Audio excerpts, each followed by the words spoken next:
오늘 이렇게 많은 분들에게 저희 사스 얘기 그리고 저희 서비스 얘기를 할 수 있게 돼서 되게 영광스럽습니다. 이 자리를 마련해 주신 의원님께 너무 감사의 말씀드립니다. 사스 동향 및 피그마 성공 사례에 대해서 발표를 드리겠습니다. 우선은 이제 미국 사스 업체의 작년 IPO 성적을 보면요. 2020년에는 16개 이제 사스 업체들이 IPO를 했다가 21년에는 27개가 성공했습니다. 그래서 지금 현재 사스는 미국에서도 지속적으로 발전하고 있는 사업이고요. 특히나 이제 왜 저희가 사스를 꼭 해야 되느냐를 여러 가지 이유가 있겠지만은 제가 주요하게 봤던 거는 이제 그로스 마진, 매출 총 이익률을 봤을 때 굉장히 부가가치가 높은 사업입니다. 현재 저희가 알고 있는 주요 사스 업체들의 매출 총 이익률에 대한 표를 제가 참고로 갖고 왔는데요. 여기 보시면은 이제 저희가 잘 아는 줌이라는 업체도 있는 거 볼 수 있습니다. 그래서 현재 매출 총 이익률표를 보면은 평균 80% 안팎입니다. 그래서 매출 원가를 제외한 나머지 매출에 대한 이익률은 사스 업체는 평균 80% 안팎을 보이고 있어서 굉장히 큰 부가가치를 창출하고 있는 사업입니다. 그럼 이런 사스 업체들이 얼마나 많은가라고 보면요. 제가 좀 느낄 수 있게 참고로 제가 조사한 자료를 갖고 왔고요. 현재 지금 이 깨알같이 보이는 이 업체들이 마케팅에만 관련된 사스 업체입니다. 옆에 보시면은 마케팅 테크놀로지 랜드스케이프로 되어 있어서 이 마케팅과 관련된 사스 업체들이 이렇게 빽빽하게 포진되어 있는 걸 보실 수가 있고요. 근데 국내 현재 현황을 살펴보게 되면 극명하게 매출만 봐도 국내 현황을 살펴볼 수 있습니다. 전 세계의 사스 시장은 지금 324조 원 정도로 매출이 추산되고 있고요. 그리고 24년도에는 500조 원에 달하는 매출을 일으킨다고 발표가 되고 있습니다. 현재 한국 사스 시장의 매출 점유율을 살펴보면은 1,000억 원 이하입니다. 그래서 324조 원 가까운 매출을 내는 사업에서 현재 한국 업체는 굉장히 적은 매출만을 가져가고 있다는 걸 알 수가 있습니다. 사스라는 무엇인가 라고 보면 사스의 아주 러프하게 아주 큰 정의로 살펴보면 사스는 응용 프로그램이 공급업체에서 유지관리되고 인터넷을 통해서 고객에게 제공되는 소프트웨어 모델이라고 정의가 되어 있습니다. 이게 정말 큰 틀에서는 이렇게 정의가 되고요. 그렇다면은 이제 저희가 좀 그래도 잘 알고 있는 ASP 모델도 있습니다. 엄밀히 따지면 사스와 구별되지만 아주 큰 틀에서 바라보면 이제 또 사스 안에 ASP 모델이 들어갈 수도 있습니다. 다만 ASP 모델로 됐을 때는 경쟁력이 낮기 때문에 결국엔 사스로 제공하는 업체에 결국엔 정복될 수밖에 없습니다. 그러면 ASP와 사스를 가르는 가장 큰 특징들은 이제 클라우드, 멀티 테넌트가 가장 크고요. 그 다음에 셀프 설정도 이걸 가르는 기준으로 얘기가 되곤 하는데 셀프 설정이 굉장히 필수적이지 않다고 생각합니다. 멀티 테넌트 같은 경우는 이제 ASP 특징이 싱글 테넌트인데요. 결국에는 이 서버와 모든 설정이 하나의 고객을 위해 이걸 사용하는 클라이언트 하나의 고객을 위해 환경 설정이 돼서 제공되는 걸 말하고요. 멀티 테넌트 같은 경우는 이 기반 인프라와 이런 서비스에 대한 설정은 누구나 들어올 수 있게 설정이 되어 있고 그거를 이제 누구나 접속해서 본인이 원하는 환경으로 셋업을 해서 사용할 수 있는 걸 이제 멀티 테넌트 환경이라고 부르고 있습니다. 그리고 이제 셀프 설정 부분은 필수적인 사항은 아니지만 셀프 설정이 어떤 걸 뒷받침하느냐 셀프 설정이 많으면 많을수록 결국엔 유저 그러니까 내가 데리고 쓰는 고객 수를 증가시키는 효과를 가져오게 됩니다. 그래서 굉장히 브로드하게 글로벌 시장으로 나가는 제품일수록 이 컴플리케이션 부분이 굉장히 높습니다. 사스의 대표적인 카테고리는 뭐 인플로이 커스터머부터 해서 이제 코드 부분까지 되어 있고요. 그래서 전통적인 산업에서 현재 사스로 시작하는 서비스 스타트업들이 굉장히 지금 많이 치고 올라가고 있는 도식도고요.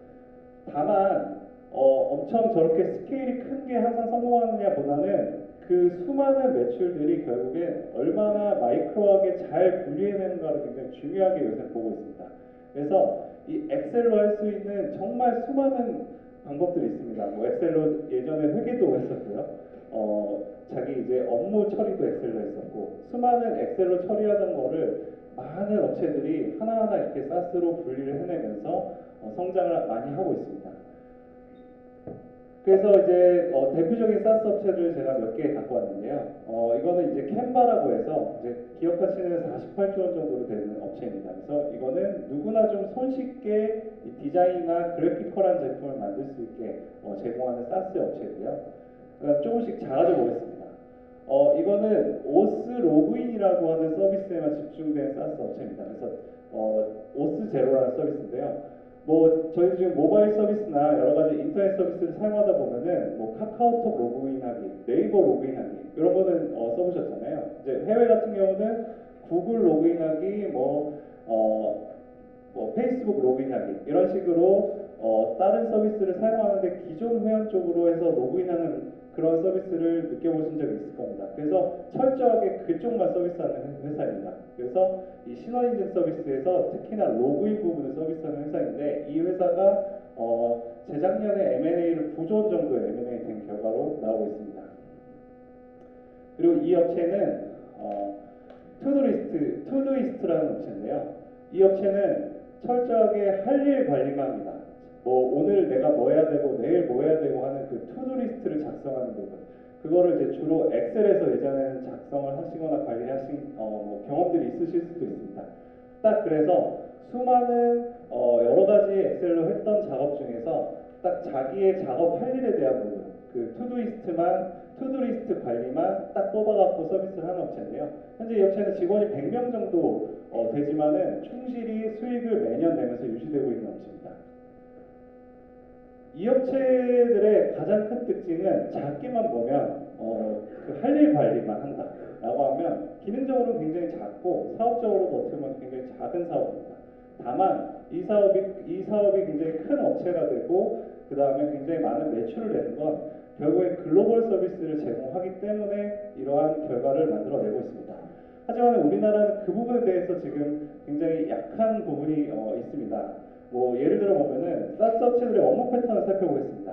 이건 작년에 조사된 사스 업체들의 업무 패턴인데요. 사스 업체들의 42%는 리모트 근무를 하고 있습니다. 그리고 29%는 이제 하이브리드 근무를 하고 있어요. 일부는 출근하고 일부는 출근을 안 하고 이렇게 하고 있는데 이것만 봐도 지금 약 한 70% 이상이 결국에 그냥 이 리모트를 근무하는 게 굉장히 일상적인 환경입니다. 근데 국내는 그런 걸 지금 받아들이기 조금 어려운 상황이죠. 그리고 사스 업체들이 가장 중시하는 업무 기준을 보면 프로덕트 리드, 커스터머 리드, 세일 리드, 마케팅 리드 중에 프로덕트 리드와 커스터머 리드에 굉장히 집중된 걸 볼 수 있습니다. 국내는 전통적으로 지금 세일 리드를 많이 지금 소프트웨어 산업들이 이끌어오고 있었는데요. 그러면서 이제 마케팅 리드가 커졌었다가 현재 지금 해외는 프로덕트 리드, 커스터머 리드라는 얘기가 대두되고 있는데요. 저 부분은 뭐냐? 이 제품이랑 그 다음에 고객들한테 다가서서 우리가 판매를 하는 게 아니고 고객들이 알아서 입소문을 일으키고 고객들이 네트워크를 맺어가면서 서로 이게 필요하다고 얘기를 하는 겁니다. 국내 같은 경우는 세일 팀이 많이 움직여서 하는데 반해서 해외에는 저 전략을 쓰는 거죠. 어떻게 하면 고객이 다른 사람한테 추천을 시킬까? 어떻게 하면 고객이 내가 이 제품을 사용하는 걸 더 자랑스럽게 생각할까? 라는 부분에 굉장히 집중을 해서 모색을 하고 있습니다. 그거의 가장 큰 예가 이제 피그마와 어도비 사례를 들 수가 있겠는데요. 결국에는 이제 어도비가 피그마라는 이 디자인 소프트웨어를 28조의 인수를 약 한 달 전에 했습니다. 피그마의 시장 점유율을 살펴보면은 2016년도에 피그마 제품 나왔고요. 이때 이제 가장 아래 쳐져 있는 순위에서 결국에 해가 지날수록 바로 다음에는 어도비를 제친 순위고요. 원래는 스케치라는 프로그램이 이 시장의 강자였습니다. 그러다가 이제 2019년, 2020년도에는 이제 피그마가 가장 1등으로 올라오고 이제 작년도 보면은 이제 엄청난 격차를 보이게 되는 이 시장 점유율 변화를 보실 수 있습니다. 그럼 이건 왜 그러느냐? 철저하게 피그마는 사스 업체의 가장 이상적인 방식론을 띄웠습니다. 2015년에 이 피그마 대표가 가장 처음 이 상품을 내놓으면서 가장 처음 쓴 글입니다. 그래서 여기 보시면 디자인 with the 인터넷. 그래서 디자인 서비스라 디자인이 인터넷을 만나다라는 걸 제목으로 철저하게 피그마는 인터넷 세상, 사스 환경에 가장 최적화된 제품을 내놓겠다라는 방향성을 가져갔고요. 결국에는 피그마 어도비는 멀티 테넌트, 클라우드의 수준, 그다음에 협업 기능, 커뮤니티, 프로덕트 리드, 컨피규레이션 중 굉장히 많은 차이점이 있습니다. 그래서 이제 이 왜 피그마는 이 시장에 성공했는가에 대해서 굉장히 철저하게 외국에서 분석을 해서 올린 글이 있습니다. 제가 그래서 이 글을 참조를 했고요. 빨리빨리 말씀드리겠습니다. 그래서 결국에는 첫 번째 기술이었습니다. 사스의 그러니까 클라우드를 철저하게 이용하는 기술 부분. 그래서 브라우저 기반으로 제품을 만들고 이 클라우드를 단순히 저장 용도가 아니라 서비스를 순환시키는 구조로 가져가는 겁니다. 그리고 이 웹GL과 CRDT 같은 경우는 이제 그 당시에는 굉장히 이제 하이했던 기술인데요. 그런 걸 가지고 브라우저 퍼스트, 결국에는 이 브라우저로 제공하는 부분에 굉장히 집중을 많이 했습니다. 그렇게 해서 처음에는 이 기술적인 부분에 대한 클라우드를 이뤄냈고요. 그래서 당시에는 지금도 이제 어도비가 클라우드나 사스 서비스를 하려고 하지만은 결국엔 파일이 오갔거든요. 디자인 파일, 디자인을 하면 디자인 파일을 만들어서 이메일로 제공하거나 뭐 USB로 제공하거나 그렇게 제공해야 됐었는데 여기는 철저하게 그 디자인 파일을 제공한다기보다는 디자인을 하고 있는 작업 환경을 제공합니다. 다른 사람한테 링크를 전달해서 링크를 타고 들어오면 이 디자인했던 내용들이 그대로 화면에 있어서 거의 디자인의 모든 것을 볼 수 있게 제공하는 게 피그마였고요. 그러다 보니까는 이전에는 파일을 받았으니까 협업하는데도 굉장히 힘들었습니다. 왜냐면 이제 파일을 준 다음에 여기서 변경하면 여기서 변경한 내용을 제가 알 수가 또 없거든요. 근데 철저하게 브라우저를 그대로 그냥 디자인 그 파일이 아니라 디자인을 하고 있는 작업장을 넘겨주게 되니까 그 안에 들어와서 같이 아예 협업을 할 수 있는 구조가 되는 거죠. 그러면서 이제 이전에 어도비 같은 경우는 이런 뭐 스케치나 어도비 같은 경우는 인비저나 제플린이나 이 작업을 하면서 써야 되는 여러 부가적인 제품들이 있었는데요. 피그마는 기능이 제플린보다 좀 떨어지더라도, 기능이 인비전보다 조금 떨어지더라도 하위 호환을 했습니다. 그래서 어떻게든 조금이라도 이 디자인 작업, 이 프로세스를 하는데 필요한 기능이다라고 생각하는 부분에 대해서는 굉장히 유료한 기능보다는 필수 기능을 계속 개발해서 본인들 제품에 다 녹여놨습니다. 그래서 올인원 툴 전략을 사용했었고요.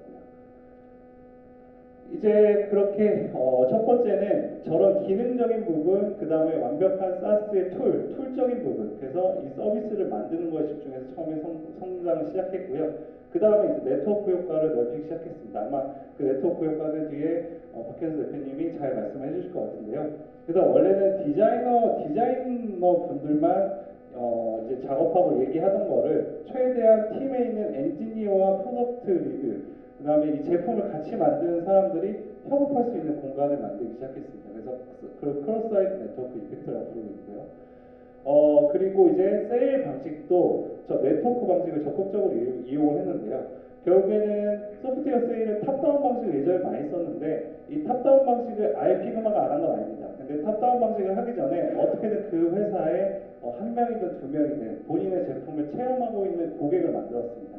그러고 난 다음에 바텀업과 탑다운을 같이 효과적으로 하려고 노력을 굉장히 많이 했었습니다.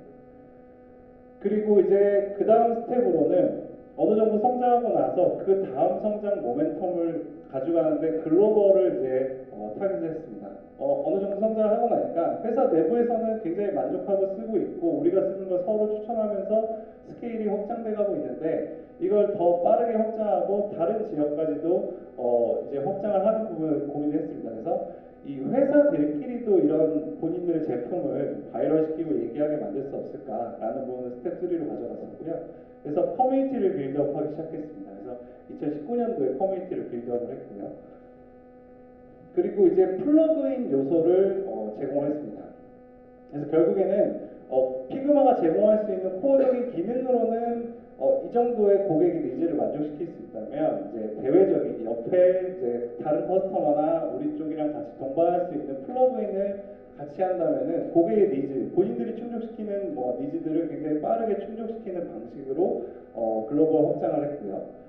그러다 보니까 이제 결국에는 이전에는 로컬 네트워크 효과, 그러니까 사내에서 피그마를 쓰는 사람들끼리의 만족감이 굉장히 높았는데 그 플러그인으로 하면서 결국에는 글로벌적인 네트워크 효과가 없다가 이 플러그인을 다른 회사에서 추가하고 뭐 이 플러그인을 만들었는데 써봐라 라고 하면서 서로 이제 바이럴도 넓혀지면서 이제 또 다른 매출을 더 넓힐 수 있는 상황이었습니다.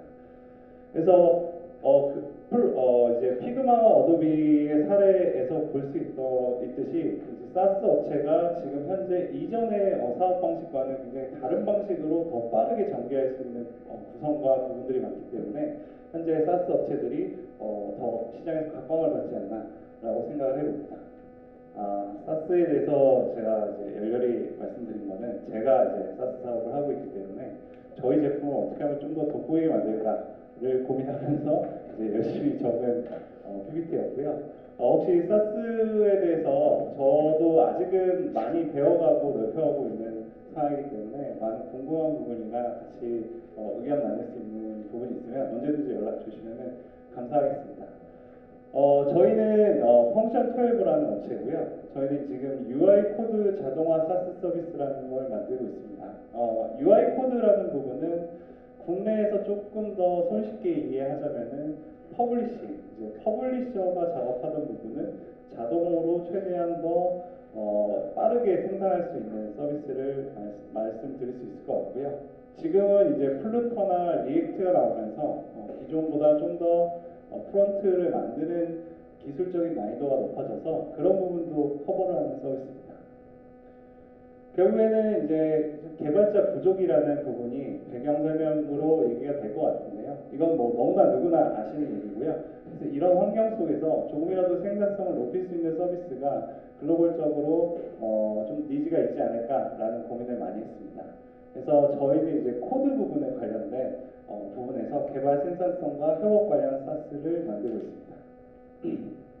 저희가 만든 서비스는 기존에는 이런 디자인이 있으면은 이 디자인 정보를 봤을 때 개발자가 이 디자인 모양을 사진 찍어내듯이 만드는 건 아니거든요, 결국에. 그래서 디자인 정보를 보고 개발자는 디자인의 속에 녹아있는 구조적인 부분을 파악하는 데 굉장히 주력을 합니다. 그래서 그 구조적인 부분을 알고리즘으로 최대한 자동화하는데 저희는 지금 노력을 많이 하고 있습니다. 그래서 결국에는 이런 코드가 나오는 부분을 사람이 추론한 이후에 추론된 대로 코드를 만들게 되는 현재 상황인데요. 결국에는 디자인 정보에는 이 화면 정보, 그러니까 프론트 뷰를 사람들이 그대로 작성을 하고 코드를 만들 수 있는 모든 정보가 들어있다라고 저희는 생각하기 때문에 디자인 정보를 분석하면 화면을 만들어내는 코드는 자동화할 수 있다라고 생각을 합니다. 그래서 이 일반적인 개발 공정 중에서 저희가 자동화하는 것은 퍼블리싱과 프론트엔드 일부를 자동화하는 데 노력을 하고 있습니다. 그래서 퍼블리싱 같은 경우는 화면단에 보여지거나 움직이는 부분, 그다음에 사라지는 시각적인 작업의 대부분을 차지하고 있고요. 그 다음에 이제 프론트엔드 같은 경우는 거기에 로직 부분, 그다음에 백엔드와 연결하는 부분으로 확장을 하게 됩니다. 저희가 MVP로 테스트했을 때는 프론트엔드 개발자가 하루 정도 걸려서 이 한 4장 정도의 화면을 이제 화면 UI를 코드로 산출해낼 수 있었는데요. 그 작업을 저희가 한 20분 정도로 산출하는 결과를 얻었습니다. 그래서 이 작업은 개발자에게 굉장히 피곤한 작업입니다. 그래서 이 프론트 코드를 만드는 작업은 개발자가 굉장히 싫어하는 작업 중에 하나입니다. 그래서 이런 부분을 생산성으로 제공할 수 있다면 실제 개발적인 생산성뿐만 아니라 개발자에게도 동기부여가 더 좋을 거라고 생각을 하고 있고요. 저희가 저희 서비스를 이제 기존 퍼블리셔한테 저희 서비스가 당신의 일하는 시간을 얼마나 줄여줄 수 있을까요? 라고 여쭤봤을 때는 한 50에서 90% 정도 시간을 줄일 수 있을 것 같다 라고 얘기를 했고요. 그 프론트엔드 개발자한테 물어봤을 때는 30에서 60% 정도 시간을 줄일 수 있을 것 같다 라고 답변을 했습니다. 현재 저희가 하는 서비스는 국내에만 있지 않고요. 당연히 전 세계에 그 경쟁자들이 있습니다. 2019년부터 최초로 애니마라는 업체가 생겨나게 돼서 2020년, 21년 넘어오면서 지금 진행되고 있는 아주 초기 사스 사업입니다. 저는 이 초기라는 상황 때문에 더 도전해 볼 만하다고 생각을 하고 있습니다. 오히려 글로벌적인 시장으로 진행하기 위해서는 현재 글로벌에 어떻게 보면 선두주자가 완전한 장악자가 없을 경우에 경쟁을 할 수 있다고 생각을 하고 있고요. 그래서 이거에 대한 현재 시장 상황을 살펴보면 이제 프로덕트 헌트라고 사스의 빌보드 차트 같은 게 있습니다. 그래서 이 사스 빌보드 차트에서 이 저희 경쟁 업체가 7월, 8월까지 1등을 했었고요. 그리고 구글 검색을 보면 뭐 디자인 투 코드, 그다음에 뭐 피그마 투 리액트, 피그마 투 코드 이런 게 이제 제가 서비스하는 것과 관련된 키워드인데요. 현재 2021년 1월을 기점으로 제가 서비스하는 관련된 분야의 트래픽이 증가하고 있어서 지금 이 시장에 진입하는 타이밍이라고 생각을 하고 있습니다. 그래서 저희 제품은 기술적으로는 성능, 편리성, 코드 품질, 디자인 처리가 굉장히 중요하다고 생각하고 있고요. 그 중에 저희가 기술적으로는 많이 앞서가고 있다고 생각하고 있습니다. 다만 저희가 네트워크나 그다음에 이 친절도 부분, 그다음에 고객하고 커뮤니케이션을 활발하게 하는 부분은 현재 다른 업체에 비해 굉장히 떨어지는 상황입니다. 저희는 간편하게 시작할 수 있으나 다른 업체 같은 경우는 플러그인을 깔고 실행을 하고 여러 가지 과정들을 거쳐야만 서비스가 진행되는 반에 저희는 그냥 피그마 링크가 있다면 저희 서비스에 그 링크를 넣기만 하면 바로 시작이 되고요. 그리고 다른 서비스는 이제 이 UI UX 디자인이라는 게 화면이 굉장히 많습니다. 그래서 90장 정도를 만약에 로딩을 한다 그러면 페이지 방식에서 90페이지가 생기는데요. 저희는 피그마와 똑같이 화면 구성을 해서 굉장히 간편하게 작업을 할 수 있게 제공을 합니다. 그리고 저희는 이제 로우 데이터 자체를 연동을 해서 굉장히 품질이 높은 방식을 사용하고 있고요. 타사 서비스들은 이제 컨버팅 모듈을 활용하고 있는 상황입니다. 그리고 저희가 가장 중시하는 부분은 결국에는 이 구조적인 분석이 굉장히 중요합니다. 그래서 타사 서비스들은 구조적인 분석을 안 하고 있는데요. 저희는 개발자가 보는 눈높이로 구조적인 분석을 제공하려고 노력을 하고 있습니다. 그래서 저희는 지금 버전 1.0 부분을 완료를 하고 있고요. 네, 버전 3.0까지 확대를 하려고 하고 있습니다. 네, 저희 서비스를 잠시만 좀 보여드리겠습니다. 이게 지금 피그마 화면입니다. 이게 뭐 보신 분들, 익숙하신 분들도 있으실 거고 익숙하지 않으신 분들도 있을 텐데요. 이거를 가지고 디자이너들이 디자인을 합니다. 아마 여기 있는 이런 화면들을 꽤 보셨을 거예요. 확대를 하면 이 모바일을 디자인한 화면들이 이렇게 되어 있게 되고 이런 구성이나 이런 이렇게 디자인을 한다라는 화면들을 보셨을 겁니다.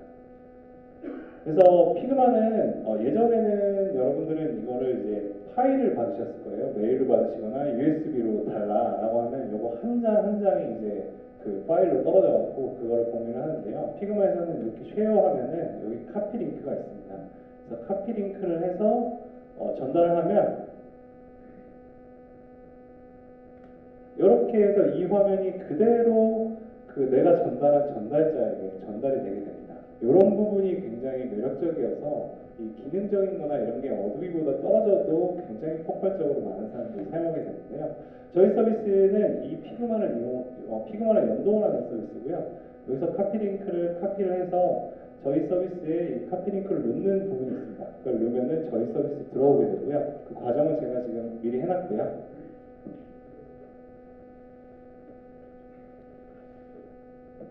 이게 저희 서비스입니다. 그래서 지금 피그마에 있는 디자인을 그대로 저희가 로우 데이터를 분석해서 저희가 다시 그리게 됩니다. 그래서 피그마와 굉장히 유사한 심리스한 환경을 구성을 했고요.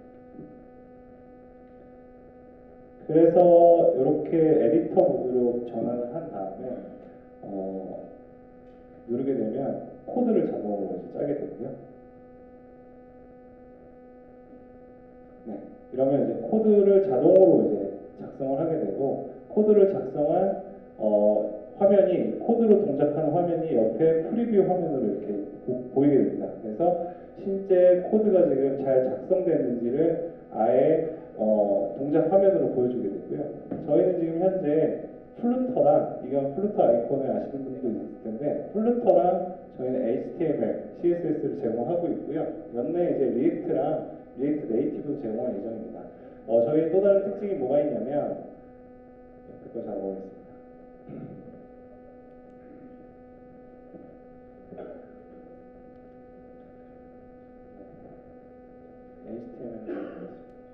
이렇게 잡으시면은 이렇게 HTML 코드가 나오는데요. 이렇게 되시면 이 HTML 현재 코드가 어떤 오브젝트랑 연동되어 있는지 자동으로 지금 서머리가 되고요. 그 다음에 저희가 가장 중시하는 거는 이 스크린 레이아웃이라는 부분인데요. 이 개발자가 단순히 화면을 보는 게 중요한 게 아니고 이 화면의 구성 구조도 부분을 머릿속으로 설계를 하거든요. 그래서 이거를 우선 종이로 그린 다음에 그걸 가지고 코드를 다시 만드는 작업을 하는데요. 그걸 저희가 자동으로 하는데 굉장히 집중을 하고 있습니다. 그래서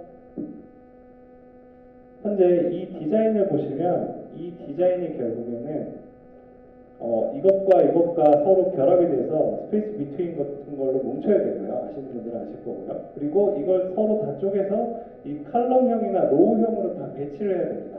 이게 지금 디자인 안에는 그런 선이라든가 이런 게 하나도 없습니다. 그래서 이걸 얼마나 자동으로 분석하는가가 결국엔 코드 품질을 좌우하게 되고요. 그걸 저희가 자동으로 분석해서 이 씬 레이아웃이라는 걸로 한눈에 보여주고 있습니다. 그래서 지금 현재 이 아이콘과 이 두 개를 합쳐서 이 로우형으로 가져가고 있고요. 나머지 아래쪽도 다 이렇게 잘라서 그룹핑 되고 있는 걸 이렇게 한눈에 보실 수 있고요. 지금 저희 알고리즘 같은 경우는 이게 좀 예민하게 잡혔습니다. 원래는 이것과 이것이 그룹을 안 되는 게 좋은데 현재 이 안에도 그룹이 잡혀 있고요. 이런 경우 같은 경우에는 저희 쪽에선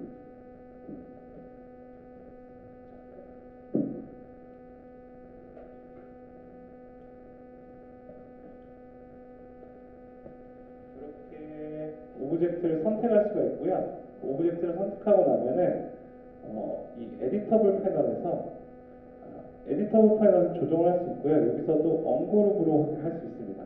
그래서 이런 식으로 언그룹하면 방금 아래쪽에 똑같은 구조가 있는데요. 이렇게 그룹으로 잡혔던 부분을 자동으로 그룹을 해주면서 이거에 관련된 코드가 자동으로 다 작성이 되게 됩니다. 그렇게 하면은 결국에 개발자가 이런 디자인 투 코드라는 제품들이 꽤 있는데 개발자들이 그 코드를 받아서 실제 실행해 보면 화면은 이렇게 똑같이 나옵니다. 근데 결국에는 사용할 수 없는 코드라고 개발자들이 얘기를 하고 있어요. 그거의 가장 큰 부분은 결국에 구조 분석이 된 코드가 나와야 되는데 디자인 투 코드 제품들이 구조 분석을 하지 않고 있습니다. 그래서 저희는 지금 최대한 구조 분석을 자동화하는 데 집중을 하고 있고 아마 전 세계에서 이 구조 분석을 저희가 지금 제일 잘하고 있다고 자신을 하고 있습니다. 네, 그리고 지금 현재는 HTML, 플러터 등 다양한 코드로도 한 번에 작업을 할 수 있기 때문에 이 프론트 뷰 코드는 아마 간소화된 생산성으로 향후에 더 빨라지고 이 개발자들 그 다음에 코드에 대한 생산에 대한 리소스 부분도 더 간편해질 거라고 생각합니다. 많은 응원 부탁드리고 저한테 연락을 주시면 제가 언제든지 좀 찾아가서 설명을 드리고 제품을 사용하게 말씀드리겠습니다. 네, 감사합니다. 네, 안녕하세요. 저는 디스콰이엇이라는 서비스를 만들고 있는 디스콰이엇 대표 박현솔이라고 합니다. 그래서 제가 오늘 펑션 12의 박승호 대표님께서 이렇게 또 초대를 해주셔서 이제 네트워크 효과가 어떻게 소프트웨어 산업에 어떤 영향을 미치는지 그리고 이거를 이해를 하고 이제 우리가 어떻게 하면 글로벌적인 소프트웨어 영향을 기를 수 있는지 이런 거에 대해서 좀 주제를 가져와서 간단히 발표를 해볼까 합니다. 네, 그래서 그냥 저희 디스콰이엇이라는 사이트는요, IT 프로덕트에 IT 소프트웨어에 관심 있는 사람들을 이렇게 모아놓고 서로 네트워킹할 수 있는 소셜 네트워킹 사이트예요. 그냥 우리가 모두 잘 아는 페이스북 아니면 트위터 이런 거를 IT 종사자들만을 위해서 만들었다라고 생각을 해주시면 되고요. 저에 대해서 간단히 소개를 드리면 저는 이제 미국에서 대학교를 나와갖고 그리고 실리콘밸리에서 한 1년 반 정도 일을 했었어요. 그래갖고 제가 이 디스콰이엇이라는 서비스를 시작하게 된 게 이제 그때의 경험에서도 좀 많이 제가 영감을 받아서 시작한 게 있는데요. 그래서 제가 그 실리콘밸리에서 했던 작업들은 이런 구글이나 뭐 핏빗, 인텔 그 외에 또 다양한 IT 스타트업들이랑 다양한 이런 어떤 소프트웨어랑 하드웨어를 만드는 그런 프로젝트를 제가 했었어요. 근데 여기 실리콘밸리에 있으면서 저한테 되게 충격적이면서도 제가 되게 매력적이다라고 생각했던 어떤 문화가 있는데요. 그게 이제 아무리 여기 있는 사람들이 꿈이 크고 이상적이어도 이 사람들은 그걸 두려워하지 않아요. 그래서 다른 곳에서는 나 이런 아이디어가 있어 하면은 그거 너무 비현실적인데 하면서 약간 비웃거나 아니면 야 그거 안 돼 하지마 뭐 이렇게 하는 아이디어들을 여기는 오히려 장려하고 야 해봐 아니면 내가 도와줄게 아니면 투자해줄게 하는 그런 문화, 그런 약간 실패를 두려워하지 않고 이게 꿈이 내가 우주 뭐지 화성에 가겠다, 아니면 전기자동차 스타트업을 만들겠다, 아니면 구글을 만들겠다 해도 여기는 다 지지해주는 그런 문화가 있었는데 이게 저한테는 되게 충격적이고 신기했어요. 그래서 제가 이거에 되게 매료돼갖고 여기 왜 이렇게 됐지?를 좀 고민을 많이 해봤는데 핵심을 말씀드리면 그냥 여기는 일단 빠르게 실험하고 개선하고 하는 그런 이제 메이커 문화, 실패를 두려워하지 않는 문화가 여기 아이디어 그리고 인재, 자본의 아까 계속 그 박성호 대표님께서 얘기해 주신 그런 네트워크 효과에 그게 결합돼갖고 지금의 실리콘밸리가 돼서 이제 글로벌적으로 이 IT 산업을 리드하는 그런 환경이 되었다고 제가 이제 결론을 지었어요. 그래서 이거에 대해서 조금 더 설명을 드리면 일단 네트워크 효과가 뭐냐 했을 때 그냥 어떤 네트워크에 참여하는 사람 혹은 요소가 많아질수록 참여자들이 이 네트워크로부터 얻는 가치가 많아지는 걸 이 네트워크 효과라고 하는데요. 뭐 가장 약간 고전적인 예시를 들면 전화기를 저희가 생각해 볼 수 있어요. 그 전화기 혼자 사용하면 이 전화기 아무리 기술적으로 훌륭해도 아무 의미가 없잖아요. 근데 이 전화기를 사용하는 사람이 많아질수록 내가 전화 통화를 할 수 있는 사람이 많아지기 때문에 이게 네트워크가 점점 강력해지는 거죠. 그리고 뭐 우리가 잘 아는 그런 배달의 민족이나 에어비앤비 같은 그런 O2O 서비스들도 다 그런 네트워크 효과를 갖고 있어요. 그 음식 장사, 그러니까 배달의 민족이라는 플랫폼 안에 이제 그 음식점이 많아질수록 이제 소비자 입장에서는 내가 고를 수 있는 음식이 되게 많아지니까 이 앱이 나한테 더 가치 있게 느껴진다거나 아니면 페이스북 같이 그런 소셜 네트워킹 서비스도 이제 그 페이스북에 참여하는 어떤 유저들이 많아질수록 내가 볼 수 있는 컨텐츠도 많아지고 그리고 연락할 수 있는 친구들도 많아지는 이런 걸 이제 네트워크 효과라고 해요.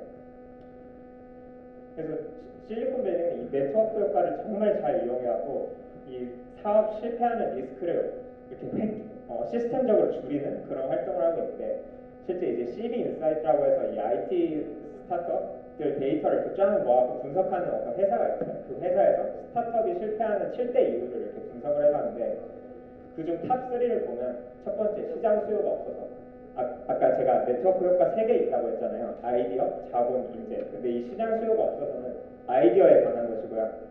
자금이 부족해서는 이제 자본에 관한 것이고 최적의 팀을 구성하지 못해서 이거 인재에 관한 것이에요.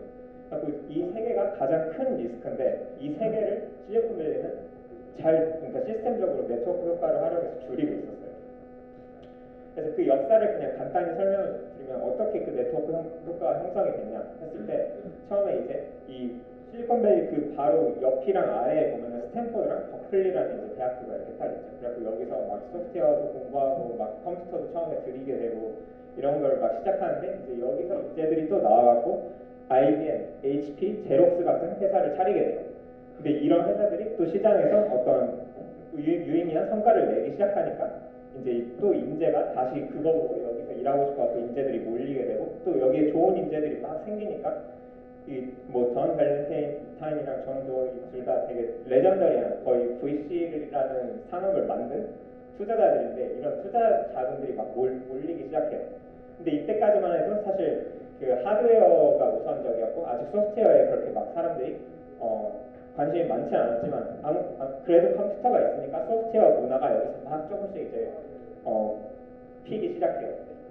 그래서 그 뒤에 이제 80년대에서 2010년대 넘어오면 이제 인터넷이 생기기 시작하죠. 그래서 이 인터넷이 생기고 나서 뭐 아마존이나 구글, 페이스북 다 인터넷을 중심으로 한 이런 스타트업들이 생기기 시작하고 이제 이런 기술 회사에서 일하고 싶어하는 소프트웨어에 관심 있는 사람들이 이제 글로벌적으로 다 일로 오기 시작해요.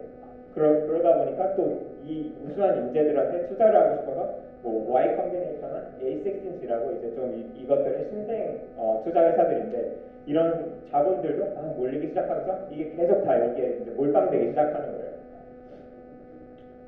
그래서 그거에 약간 되게 실리콘밸리 네트워크 효과의 가장 전형적인 사례가 이 Y 컴비네이터라는 엑셀러레이터인데 거의 엑셀러레이터라는 어떤 개념을 처음으로 만든 곳이에요. 그래서 여기서 어떻게 운영을 하냐면 그냥 인재들 아이디어를 이렇게 쫙 모아요. 모아서 자기들이 평가를 한 다음에 이렇게 몇 명을 입학을 시켜요. 이제 얘네들 자기들 약간 대학 기관이라고도 표현을 하는데 그렇게 입학을 시킨 다음에 육성을 하고 투자하고 그리고 후속 투자 유치를 도와줘요. 그렇게 해서 나온 회사들이 우리가 너무나도 잘 알고 있는 뭐 에어비앤비, 드랍박스, 스트라이크가 다 여기 나왔어요. 그래서 전 세계에서 가장 유니콘 스타트업을 많이 배출한 엑셀러레이터고 이제 엑셀러레이터계의 하버드라고도 불리고 있고요. 그리고 여기가 이제 되게 독특한 게 보통 이제 IT 스타트업을 창업하면은 생존율이 90%고 실패 확률이 실패 확률이 90%고 생존율이 10%라고 많이 얘기를 해요. 근데 여기는 그게 반대로 돼 있어요. 여기는 YC 출신 회사에 지금 90%가 아직 살아 있고요. 그 중에서 6%는 심지어 인수가 됐고요. 오직 4%가 지금 폐업한 상태예요. 그러니까 엄청나게 말도 안 되는 리스크 분산을 해놓은 거죠 여기는. 그래갖고 그리고 또 이제 이거 재밌는 게 원래 처음에 이제 Y 컴비네이터가 2005년에 시작했는데 이때는 B2C 스타트업들을 많이 이제 투자하고 뭐 육성을 했어요. 뭐 저희가 아는 그런 배달의 민족이나 이런 약간 소비자를 대상으로 하는 스타트업을 막 투자를 하다가 이제 나중에 얘네도 B2B 오늘 저희가 얘기하는 그런 SaaS에 이제는 60% YC가 투자하는 60%의 회사는 다 소프트웨어, B2B 소프트웨어 이쪽에 투자를 하고 있어요. 근데 이것도 이유가 있는데 우선 그래서 Y 컴비네이터가 어떻게 저렇게 약간 B2B 소프트웨어 쪽으로 이렇게 투자를 하면서 리스크를 막 압도적으로 줄일 수 있느냐 했을 때 그들이 이제 만들어 놓은 이 다양한 네트워크 효과 때문인데요.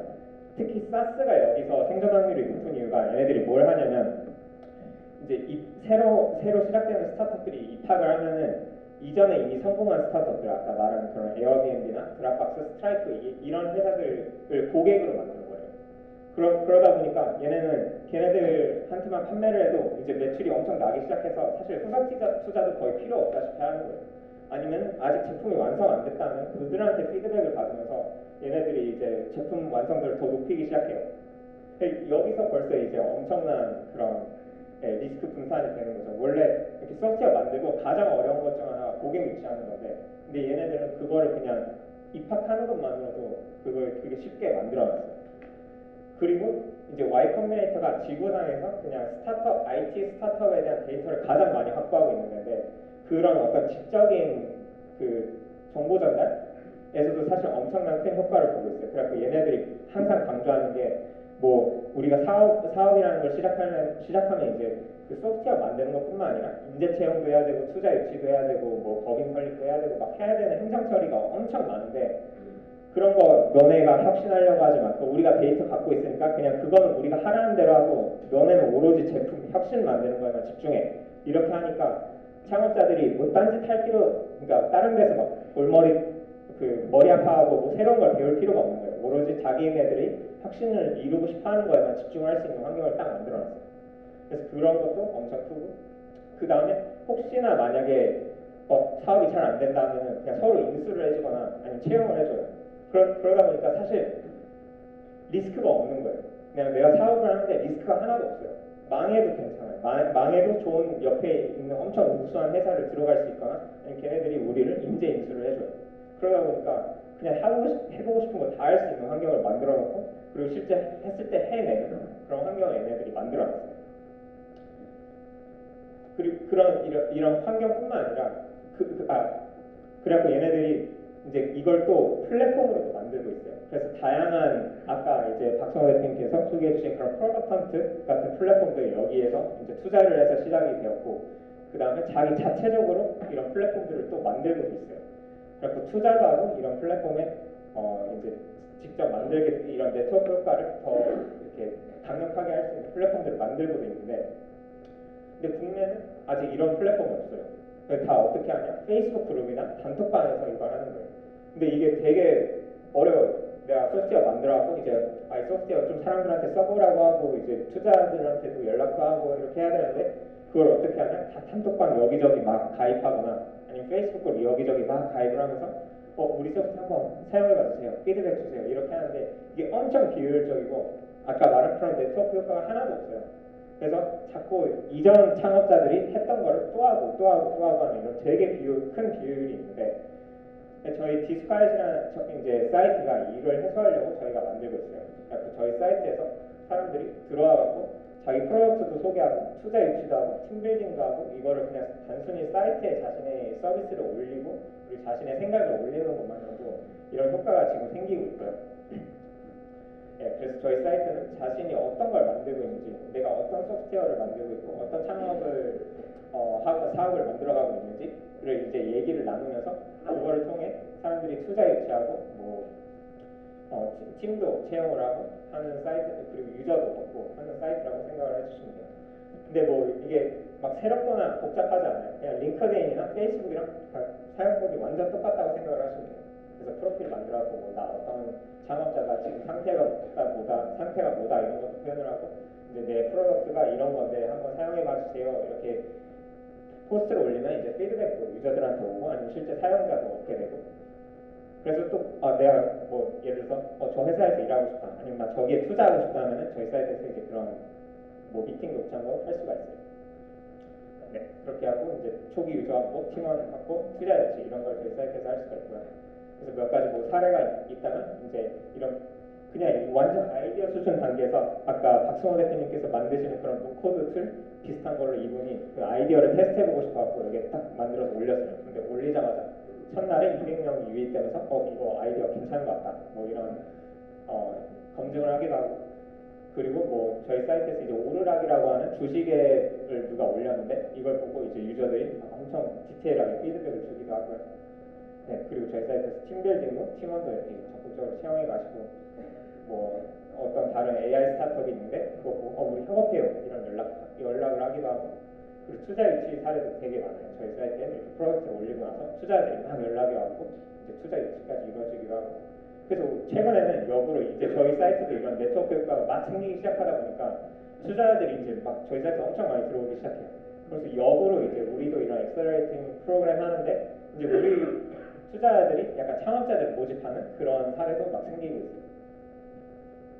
네, 그래서 저희는 근데 뭐 시작한 지 오래되진 않았고요. 작년 3월에 시작해서 이제 계속 꾸준하게 성장을 해오고 있고요.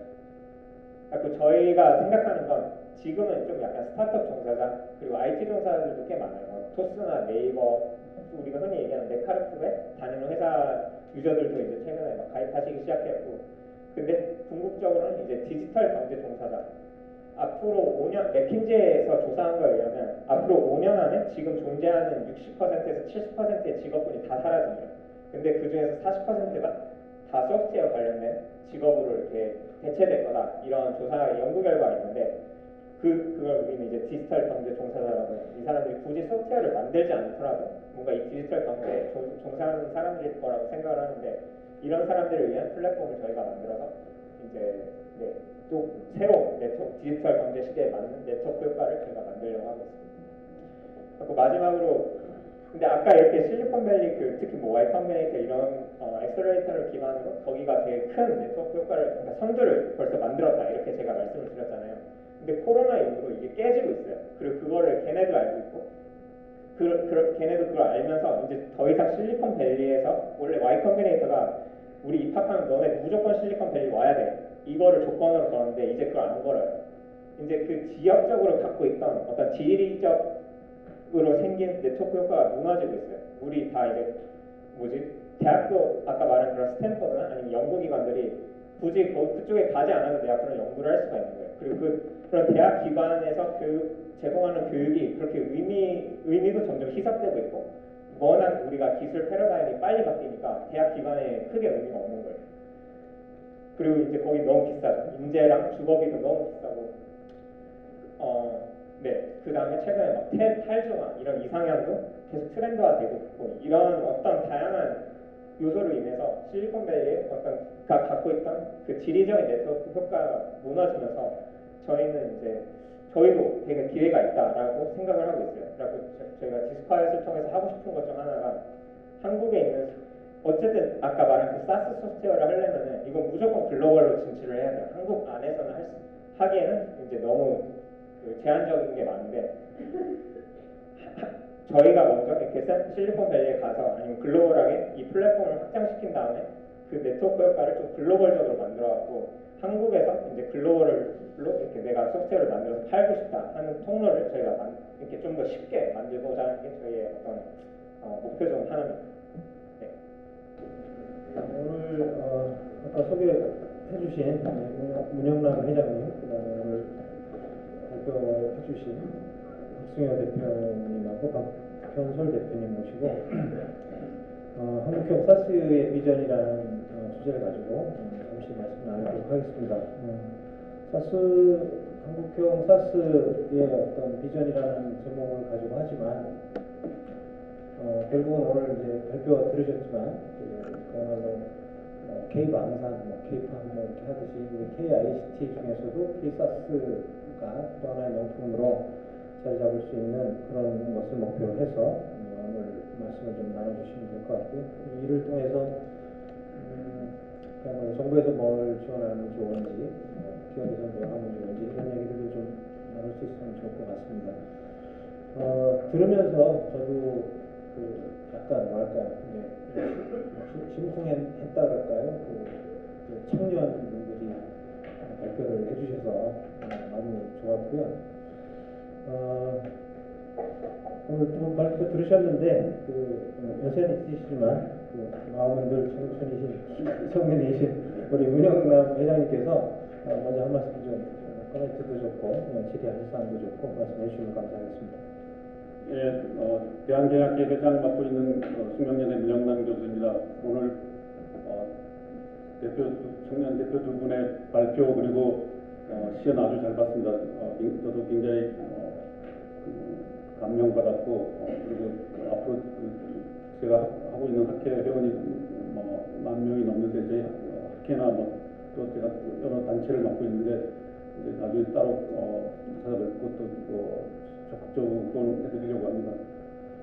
우선 먼저 박승호 대표께서 발표하신 펑션 12를 보니까 퍼블리싱을 지원하는 획기적인 솔루션이면서 사스 클라우드 서비스로 론칭되었고 또 글로벌 시장에 론칭했다는 점에서 매우 고무적이고 대한민국 IT를 응원하는 한 사람으로서 박수를 보내고 싶습니다.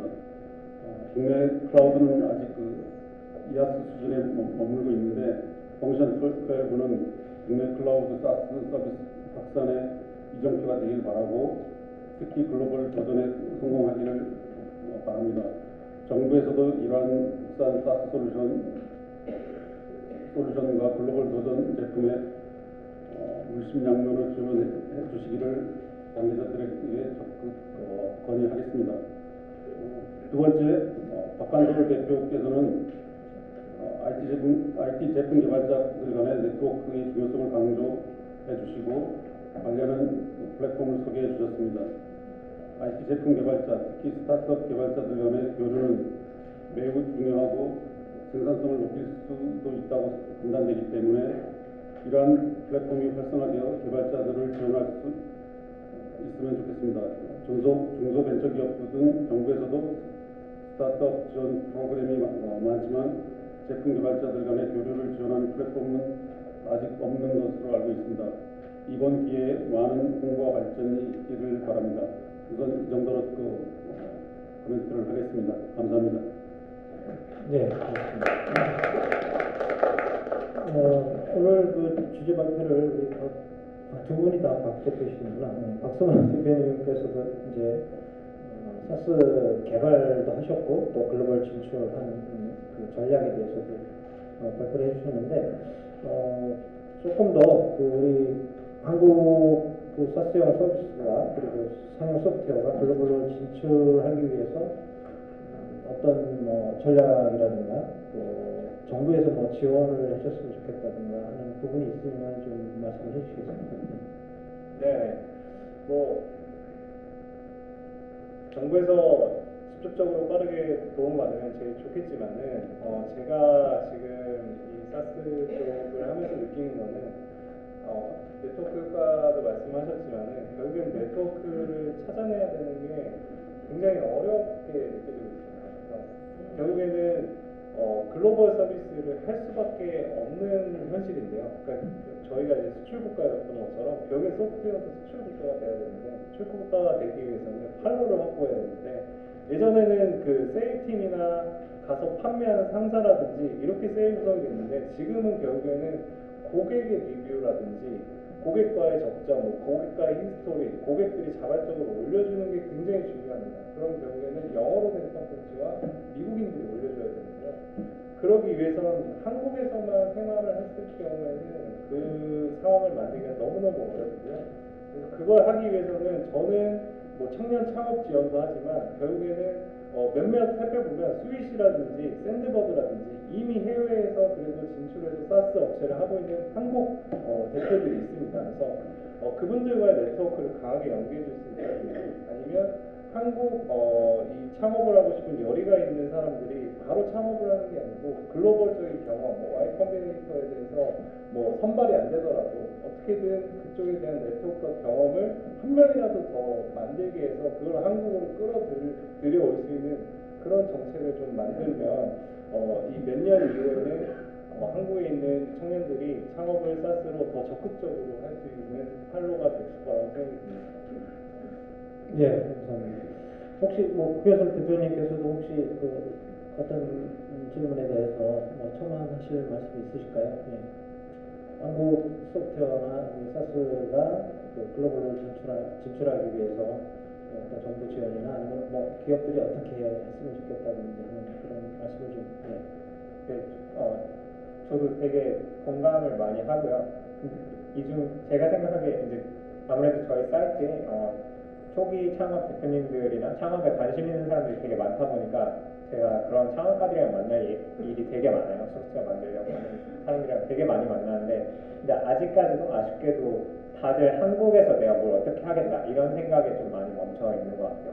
근데 그 생각을 뭐 깨기가 되게 어려운데 그걸 깨려면 그냥 해외를 무조건 경험을 하고 와야 된다고 생각을 해요. 제가 또 아까 박성호 대표님께서 말씀해 주신 것처럼 뭔가 그런 프로그램이 있어서 뭐 아까 말씀하신 뭐 샌드버드나 이런 한국 창업자들이 만든 어떤 대기업에 가서 직접 미국 땅을 밟고 거기서 일을 하고 온다든지 아니면은 그냥 거기 뭐 하다못해 거기에서 어떤 작은 우리 한국에서 이제 창업을 시작했다고 하더라도 거기에서 되게 뭔가 사업 검증할 수 있는 어떤 그런 지원을 해준다든지 하는 그런 프로그램만 좀 있어도 그냥 거기에서 경험을 조금만 해봐도 이 시야가 확 넓어지는 것 같아요. 그래갖고 그런 쪽으로 지원을 해주면 되게 도움이 많이 되지 않을까라는 생각을 하고 있습니다.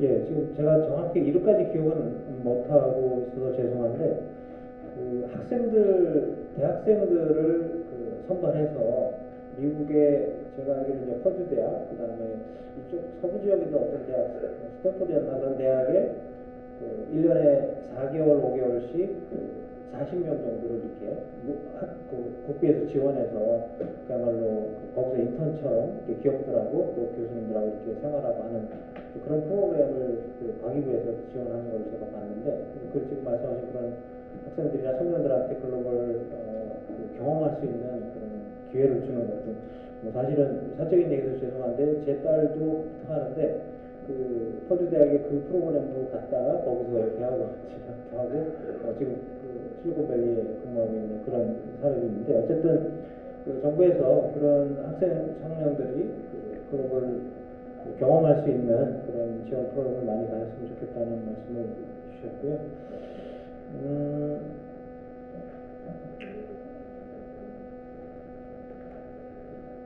오늘 그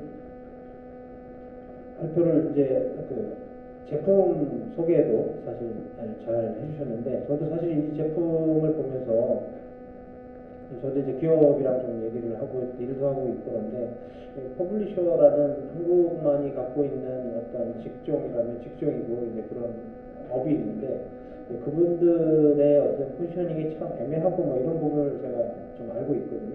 그러니까 디자이너도 아니고 개발자도 아니고 그런데 이제 또 일은 필요하고 그래서 상근직으로 채용하기도 같은 그런 어려움들이 SI 업체들이 많이 있는 걸로 제가 알고 있는데 이번에 이제 펑션 12라는 그야말로 획기적인 제품을 개발하시고 또 글로벌로 런칭하셨다고 하니까 정말 획기적이고 제가 감격스럽고 깜짝 놀랐는데요.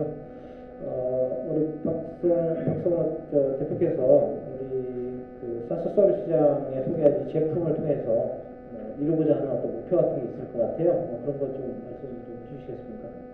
네, 제가 이루고자 하는 비전은 이제 결국엔 이 제품을 개발하는 데 있어서 공정들이 있고요.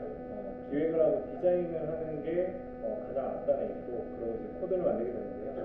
여기 피그마의 완벽한 다음 스텝을 하고 싶은 게 제가 가진 가장 최종 목표입니다. 그래서 디자인은 피그마에서 하고, 그다음 이제 개발의 시작은 저희 시스템부터 시작을 해서 많은 이제 백엔드와 그다음에 이 관련된 기획자들이 개발에 대해서 논의하거나 바라볼 때는 이 프론트 개발자를 중심으로 결국엔 얘기를 많이 하게 되거든요. 그래서 저희 시스템이 프론트 개발자가 사용하는 가장 페이보릿한 제품이 돼서 이 개발을 진행하는 데 있어서 피그마 같은 포지션을 가져갈 수 있는 툴을 만들고 싶은 게 저희 가장 최종 비전이고요. 그러기 위해서는 현재 저희가 더 진행해야 될 부분도 많지만 많은 분들이 관심을 가져주고 도대체 저희 시스템이 지금 뭐가 모자른지, 사용자들이 사용을 하기 위해서는 어떤 게 더 필요한지, 그 다음에 어떤 걸 더 해주시면 사용할 수 있는지를 저희에게 많이 알려주시면 그거를 최대한 빠르게 반영해서 더 많은 사람들이 한 사람이라도 사용할 수 있도록 시스템을 계속 잘 제공할 수 있도록 노력하겠습니다.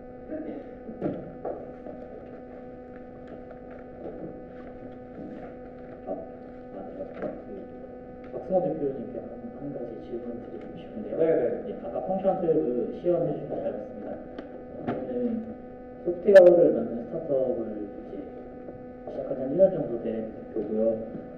저희가 이제 내부적으로 플러터를 사용을 하고 있는데 아까 플러터를 지원해 주셨더라고요. 네. 플러터를 아마 지금 이제 어제와 이 세미나를 위해서 저희가 테스트 버전을 있다고 현재 상용에 올렸습니다.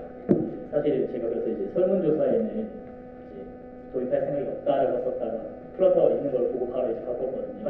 근데 플러터는 그럼 어느 정도까지 지원이 가능한 건지가 궁금하고, 두 번째로 이제 개발을 하다 보면 이제 여러 가지 형태의 뷰를 사용하지 않습니까? 네. 디스플이나 그래픽이나 그런 것들이 있을 텐데 이제 그런 것들이 하나만 있는 게 아니라 연동되어 있는 경우도 있지 않습니까? 혹시 그런 것들은 얼마만큼의 지원이 가능한지 한번 여쭤보고 싶습니다.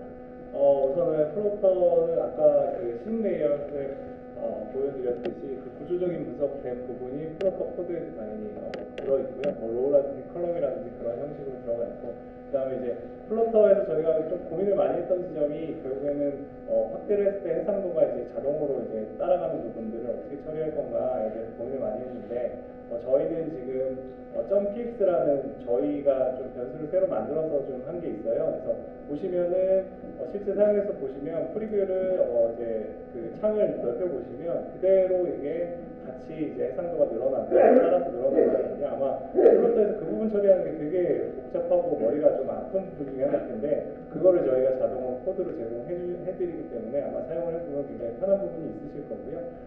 그 다음에 이제 뭐 화면과 화면이 전환된다든지 그런 부분들은 이제 피그마에서 이 경로 설정을 다 하게 돼 있지 않습니까? 프로토타이핑에서 이제 경로 설정을 피그마에서 프로토타이핑 부분 경로 설정을 하거나, 아니면 이제 피그마에서 프로토타이핑한 정보들은 저희가 다 가져와서 자동으로 코드화 시킬 예정이고요. 현재 경로까지는 저희가 자동으로 해놨는데 테스팅 버전에 현재 있습니다. 그래서 이렇게 생각하시면 될 것 같아요. 결국에는 피그마에서 디자인하는 모든 요소는 코드로 자동화한다고 보시면 될 것 같습니다. 저희가 자동화를 하는 부분은 엄밀히 따지면 AI를 나중에 추가할 계획도 있긴 하지만 결국엔 데이터가 있으면 자동화할 수 있다고 생각하거든요. 그래서 피그마에서 데이터로 전환할 수 있는 부분들은 저희가 다 자동으로 코드를 만든다, 이렇게 생각해 주시면 될 것 같습니다. 감사합니다. 이런 세미나에 목표한 참석해서 제가 한 말씀 드릴까 합니다. 오늘 사스 너무 좋은데요. 저는 벤처들 가끔 이제 도와주긴 하는데, 우리 오늘 박 대표님 같은 제품도 지금 이제 사스 하다 보면 이제 당연히 이제 크라우드 올릴 거 아니에요, 그죠? 그렇다면 내가 이제 사스니까 내가 수출을 하고 싶어 아까 말씀하셨는데, 그럼 내가 저 인도네시아에 예를 들면 인도네시아나 태국이나 뭐 다 마찬가지입니다. 사우디도 마찬가지고, 내가 그 나라의 이 좋은 제품을 사스로 수출하고 싶은데 어떻게 하면 될까요? 굉장히 어렵지, 그죠? 그거는 이제 사스 업체들이 어떻게 처리를 하냐면은 이제 라이센스 정책을 따라서 처리를 보통 합니다. 예. 그래서 이제 사스 홈페이지 들어가면은 구매를 할 수 있게 구매 페이지가 바로 열려져 있는데요. 결국에는 이 B2B에 대한 그 라이센스를 정책을 따로 잡아서 그거는 이제 그 판매할 수 있는 분과 협의를 해서 진행을 합니다. 우리나라 같은 경우는 당근 소프트웨어가 오히려 해외 시스템, 해외 사스를 그렇게 들여와서 뭐 예를 들면은 5개 이제 번들 묶음이라든지 아니면 1년짜리 패키지라든지라는 상품 구성을 해서 가격대를 지금 사스 회사 사이트에 있는 것과 좀 다르게 가져가는 거죠. 그렇게 해서 오히려 메리트 있는 가격 포지션을 찾아서 그거를 이제 B2B에 공급하는 그렇게 사스를 풀어가고 있습니다. 제가 이제 말씀드리는 거는 그거는 이제 회사 정책이고 아까 말한 인도네시아라든 전 세계에 내가 만든 제품을 하려고 그러면 저도 이제 비행기타고 많이 다니는 사람 한 명인데 결국은 그 나라의 그 파트너를 잘 만나야 되는데 저는 지금 이제 국가에 사실은 건의하고 싶어서 왔는데 개인이라든가 어떤 뭐 벤처 몇 명이 도와주시는 게 아니고 국가적으로 보면 전 세계적으로 지금 말한 사스 같은 거를 내 고객을 제일 많이 알 수 있는 그 나라에 세상 누가 하면 결국 텔레콤 회사거든요. 인도네시아가도 세계 내지 태국 같은 이제 세계 전 세계 나라마다 사우디를 포함해 가지고 전 세계가 텔레콤 회사 결국 그 나라에 2개 내지 3개가 그 인구수에 관계없이 제일 많이 알고 있어요. 그렇다 그러면 여기 이제 마케팅은 마찬가지지만 인도네시아 텔레콤 대표이사 내지는 마케팅하는 직원을 내가 뭐 구글 아무리 지어봐도 찾기 되게 힘들거든요. 그게 전 세계적으로. 그렇다 보면 이런 오늘 이제 아까 국회의원 오셨는데 이런 벤처라든가 싸서 내가 또 제품 갖고 있는데 내가 팔로우하고 소개하고 싶은데 제가 볼 때는 안에 보면 그 텔레콤이죠. 텔레콤. 그 텔레콤 회사 딱 통해야 텔레콤 회사에서 박 대표 제품 너무 좋아. 그럼 그 친구들이 자기네들 시장 조사해서 가격 같은 것도 뭐 5대5, 6대4, 7대4로 딱 할 수 있거든요. 근데 그런 정보를 이런 벤처라든가 사스 갖고 있는 회사들이 정보를 얻을 수가 없어요. 그래서 제가 개인적으로 이런 거를 이제 국가, 특히 대한민국에서 아까 이제 K방송도 하셨지만 전 세계적으로 텔레콤 회사에 사스 받게 돼 있는 전화번호하고 이메일만 알아도 아마 엄청 도움이 될 것 같은데 그런 걸 사실 저는 개인적으로 그 질문 제가 첨언을 빠르게 드리겠습니다. 그와 관련된 서비스는 사스로 있습니다. 저희도 그 사스를 쓰고 있고요. 그래서 아까 저희가 발표할 때 했던 인수대 피그마 대표의 전화번호와 메일도 알고 있습니다. 그리고 아마 텔레콤에서도 필요하시면 제가 찾아서 드릴 수 있을 것 같습니다. 그래서 이미 그런 서비스를 제공하는 회사가 국제적으로 있어서요. 찾아보시면은 공식적인 서비스를 아마 받으실 수 있을 겁니다. 네, 그런 답변하신 이제 그런 부분도 있고 우리 또 코멘트 주신 위원님께서는 선생님께서는 좀 더 글로벌 잘 진출하고 성과를 이루기 위해서 각 나라마다 뭐 지사라든지 새로 할 수 있는 그런 기업들하고 같이 해야 더 좋겠다는 말씀으로도 드립니다. 그래서 예, 혹시 한 번만 더 받겠습니다. 혹시 말씀 코멘트 해주실 분 계시면 예. 좋은 얘기를 많이 들었는데요. 이런 좋은 플랫폼을 글로벌 시장을 확대하기 위해서는 첫째 국내에서 먼저 이것이 잘 활용이 돼야겠다. 홍보도 국내에서 먼저 돼야 하겠고 또 이것을 쓰고자 하는 모든 사람들이 편리하게 활용할 수 있도록 해주는 것이 제 성공의 필요 조건이라고 생각해요. 그런데 이것이 우리나라가 지금 ICT나 우리 K-팝이나 뭐 여러 가지 우리나라 5기가 6기가를 쓰고 있는 그런 나라가 우리나라밖에 없거든요. 그런 좋은 섹터에서 이것이 저변을 확대를 해가자고 하려고 그러면은 그냥 외국에다가 집중적으로 해서 하기보다도 국내에서 먼저 알려주고 먼저 퍼져서 활용이 될 수 있도록 해서 이것이 세계로 퍼져나가는 이런 것이 더욱 중요하다고 생각하기 때문에 여기들이 국내에서 이것을 처음에 접하는 사람이나 활용하고자 하는 사람이나 또 여기에 관련되어 있는 사업을 하고자 하는 사람한테 쉽게 접근할 수 있는 그런 것이 무엇인지 예를 들어서 우리가 그랬잖아요. 지금 카카오나 네이버나 SK로 해가지고 이번에 그런 화재 사건으로 인해 가지고 보안이 망신을 주고 있거든요. 이런 그 대비를 잘 해야 하는데 안 했기 때문에 거기에는 증권 시장에서 몇 조가 그냥 빠져나가 버리고 그것을 국내외적으로 우리나라가 새로운 이런 사업을 해가지고 외국에 나가려고 하는 그런 기업들의 엄청난 그 손해를 미치고 있는데 이 회사에서는 국내에서 이거를 알고자 하는 사람이나 쓰고자 하는 사람이나 이런 것을 하기 위한 전략이 무엇인지 쉽게 활용할 수 있는 그 방안은 무엇인지 묻고 싶어요. 말씀하기 처음 드리겠습니다. 짧게 조금만 하시죠. 네, 우선은 말씀 주신 말씀 너무 감사하고요. 국내 분들이 많이 써주시면 저도 좋죠. 그래서 국내에 있는 개발자분들이나 국내 업체들이 최대한 잘 활용할 수 있도록 당연히 지원할 거고요. 다만 이제 제가 말씀드리고 첨언드리고 싶은 거는 제가 이제 발표한 거에 오스제로 사례가 하나 있었는데요. 오스제로에는 카카오톡 로그인하기나 네이버 로그인하기는 서비스에 아예 없습니다. 결국에는 구글, 페이스북 이렇게 서비스를 하기 때문에 저 가격을 받고 사업을 진행할 수 있었고요. 결국에는 이제 K-팝이나 문화를 보더라도 BTS는 해외에서 유명해지기 전에 해외에서 유명한 것보다 국내 유명이 오히려 떨어졌었고요. 오히려 해외에서 훨씬 더 유명해지고 국내에서 유명해지면서 결국에는 우리나라 K-팝의 세계화를 바꾸는 계기가 되는 사례라고 저는 생각해서 국내 분들이 현재 있는 글로벌 스탠다드가 어떻게 되는지를 더 잘 봐주시고 국내 분들이 잘 쓰게 저도 지원하지만 결국에 국내에 있는 많은 분들이 글로벌 스탠다드를 어떻게 하면 우리 걸로 바꿔가고 우리도 글로벌 스탠다드로 맞춰서 이 글로벌과 경쟁하는 데 뒤처지지 않도록 같이 한다면 훨씬 더 큰 사업과 훨씬 더 좋은 산업으로 발전할 거라고 생각을 합니다. 예, 제가 미리 한번 이렇게 우리 박 대표님을 뵙고 말씀 나눈 중에도 그런 국내 시장을 또 병행해서 활성화시키기 위한 리셀러 정책이나 그런 것들도 갖고 계신 걸로 제가 봤고요. 오늘 사실은 이렇게 기관 자리와 여러분들 모셔서 하는 이런 세미나나 이런 것도 그런 홍보 마케팅의 일환이기도 하고요. 편의성 확보하는 건 당연히 중요하죠.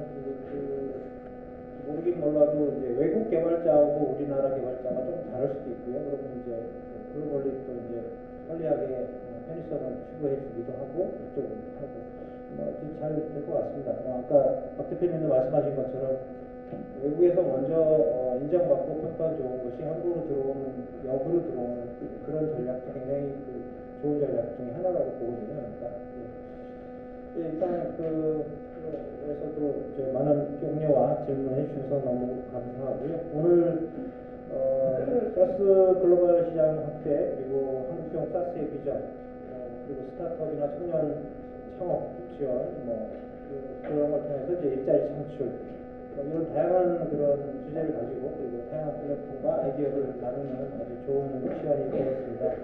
함께 해주신 우리 패널분들 그리고 방청객 여러분들 너무 감사드리고요.